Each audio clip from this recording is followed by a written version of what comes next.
Praise the Lord. आप सबको जय मसीह की। खुदावन यीशु का धन्यवाद करते हैं कि जब आनंदित और मगन है। तो हम वचन में जाएंगे। आज के जो वचन है गतिस्मानी में प्रभु की प्रार्थना, परमेश्वर किस तरह से दुख के साथ प्रार्थना कर रहा है। तो इस आज के जो हम वचन पढ़ेंगे मरकुस 14:32, इस वचन को कोई पढ़ेगा।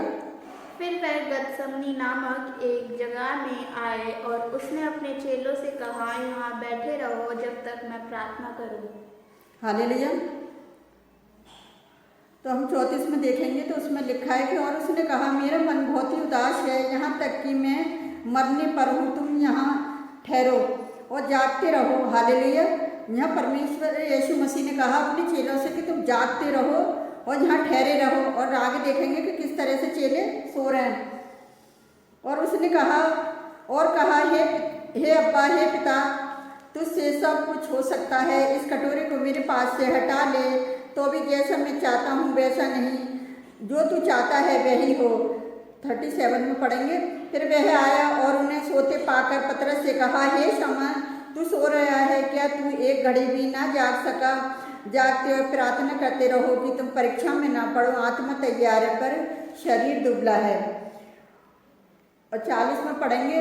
फिर आकर उन्हें सोते पाया, और क्योंकि उसकी आंखें नींद से भरी थीं और नहीं जानते थे कि वो क्या उत्तर दें। और 41 में पढ़ेंगे। फिर तीसरी बार आकर उससे कहा, अब सोते रहो और विश्राम करो, बस घड़ी आ पहुंची है। देखो, मनुष्य का पुत्र पापियों के हाथ पकड़वाया जाता है। 42 में पढ़ेंगे। उठो चलो, देखे मेरे पकड़वाने वाला निकट आ पहुंचा है। हालेलुया। परमेश्वर का धन्यवाद करते हैं किस तरह से वचन में लिखा है। और हम इसमें उदाहरण में देखेंगे तो परमेश्वर ने किस तरह से उदाहरण में वचनों के द्वारा हमसे बातचीत करी है। क्योंकि परमेश्वर जो वो वचनों के द्वारा बातचीत करने वाला परमेश्वर अपने बेटे बेटियों से, जो बेटे बेटी उससे प्रार्थना करते हैं, जो उससे प्रेम करते हैं और जो विश्वास में कमजोर है, जो विश्वास में आना चाहते हैं, प्रभु उनके लिए भी तैयार है कि मैं उन बेटे बेटियों को भी क्या करूं, अपना प्रेम दिखाऊं। और उनके लिए भी जो उन्होंने सारी मानव जाति के लिए अपना प्राण दिया, ताकि सारे मानव जाति के जो मेरे बेटे बेटियां जो मुझसे प्रार्थना करते हैं वो सब बचाए जाए। तो हम यहाँ 34वें उदाहरण में देखेंगे कि मेरा आत्मा दुख के कारण बहुत ही उदास है। यहाँ हम देख सकते हैं कि ऐसे सचमुच पूर्ण परमेश्वर ही नहीं वरन पूर्ण मनुष्य भी था। वह अपने दुख में अपने शिष्यों से सहारा और कहना चाह रहा है कि मतलब मेरे लिए प्रार्थना करो कि तुम जागते रहो और प्रार्थना करते रहो और यहाँ ठहरो। जैसे मत्ती 26:38 में और 35 और 36 में देखेंगे कि यीशु ने खुद मनुष्य से पूरी परीक्षा का अनुभव था।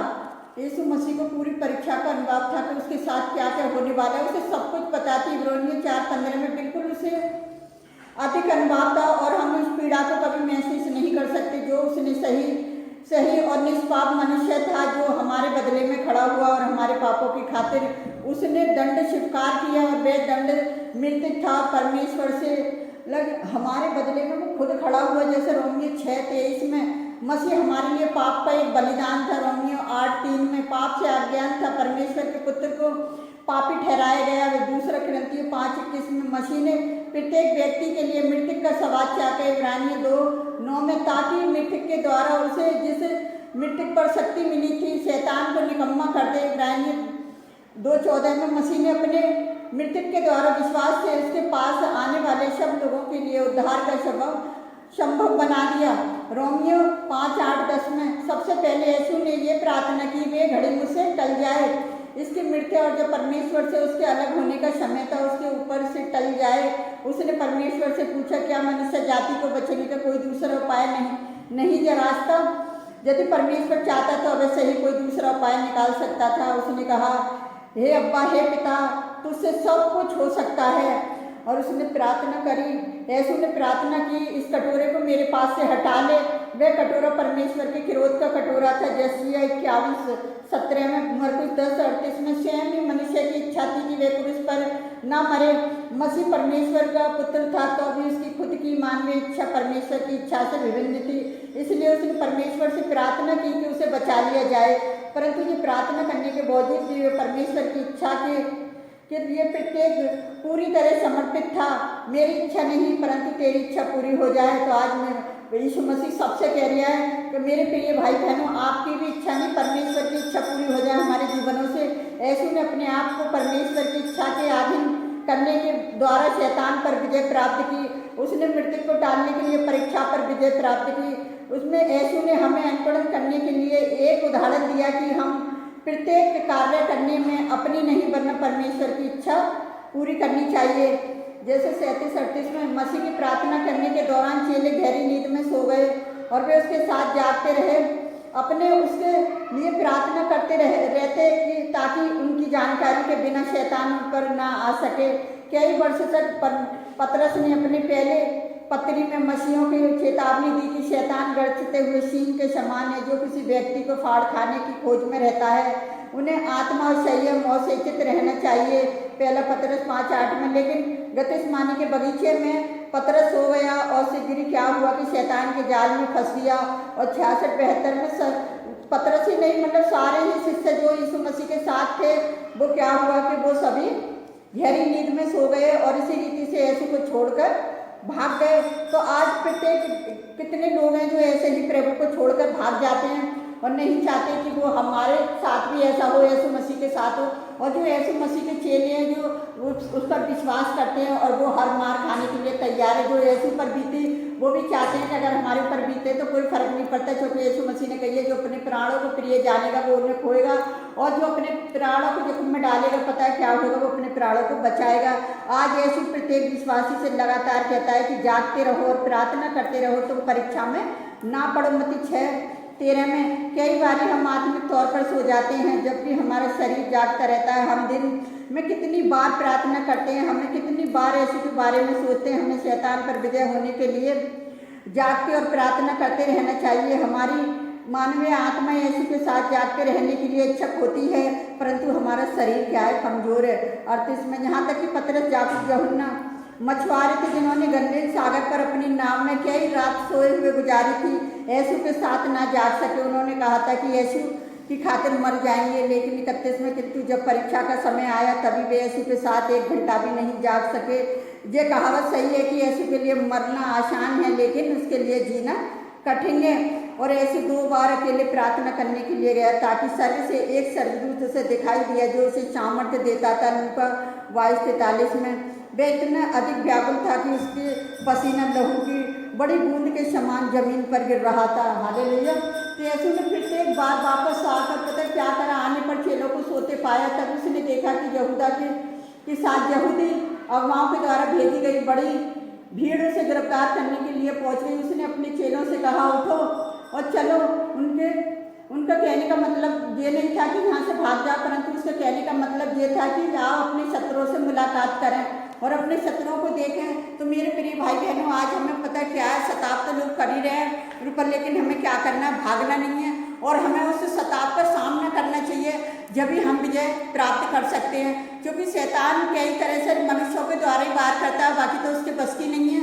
क्योंकि यीशु मसीह उनके हृदय में रहता है, तभी उनके हृदय में वो काम नहीं करने नहीं पाता, क्योंकि वो पता क्या है कि वो शारीरिक मनुष्य है ना, क्योंकि वो आत्मा की चलाई नहीं चलते। इसलिए वो शारीरिक जो मनुष्य हैं, वो संसार के जो मनुष्य हैं जो यीशु मसीह पर विश्वास नहीं करते, वो उनके द्वारा पता है क्या करता है, सताव में लोगों को लेके जाता है और लोगों को मसीह लोगों को क्या करता है, वो सताव के लिए वहाँ लोगों को परेशान करता है कि यहाँ प्रार्थना हो रही है, माँ मैं भंग कर दूँ और जाके वहाँ क्या करूँ, मैं लड़ाई झगड़े और उनकी प्रार्थना को बंद कर दूँ। तो प्रार्थना बंद कराने वाले शैतान के बस की बात नहीं है, क्योंकि यीशु ने मृत्यु पर जय पाकर क्या करा, उसने विजय प्राप्त कर ली है। तो हम परमेश्वर यहोवा का धन्यवाद करते हैं कि आज विजय प्राप्ति के लिए लाखों की संख्या में लोग इकट्ठे हुए, अब करोड़ों की संख्या में लोग इकट्ठे हुए कि जितना सताव, जितनी परमेश्वर की महिमा को लोग देख नहीं पाएंगे।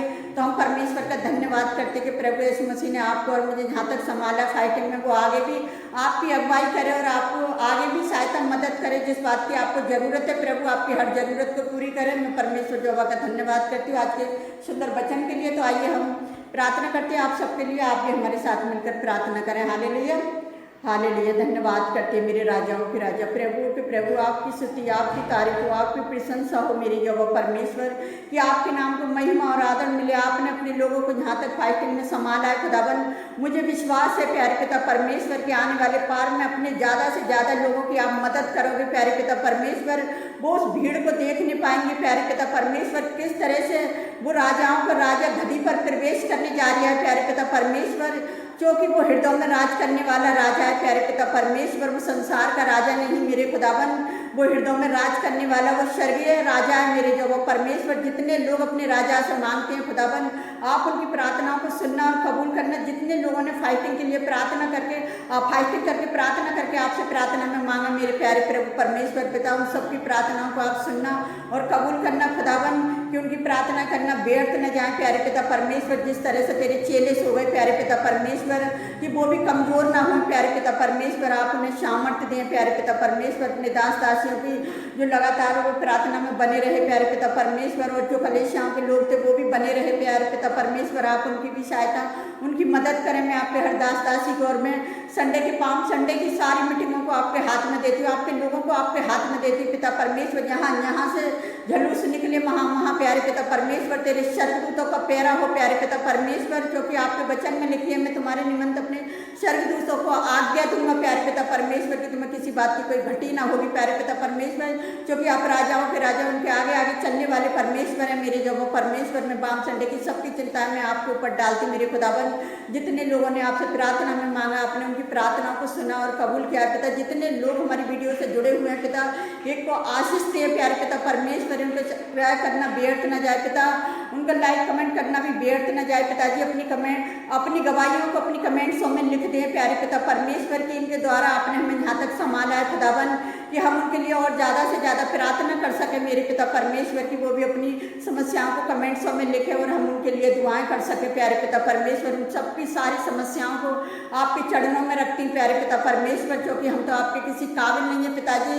आप अपने बेटे बेटी को काबिल बनाना चाहते हो खुदावन। आपने सबकी प्रार्थना का हाँ में जवाब दिया, उस बड़ी दयालु के लिए धन्यवाद करती मेरे सेनाओं के जवाब परमेश्वर। मैं सबकी सारी चिंता फिक्र बोझ आपके ऊपर डालती, मैं जो भी मांगती हूँ ऐसी नासरी के नाम पर आमीन। God bless you all. प्रभु आप सबको बहुत ऐसे आशीष दे।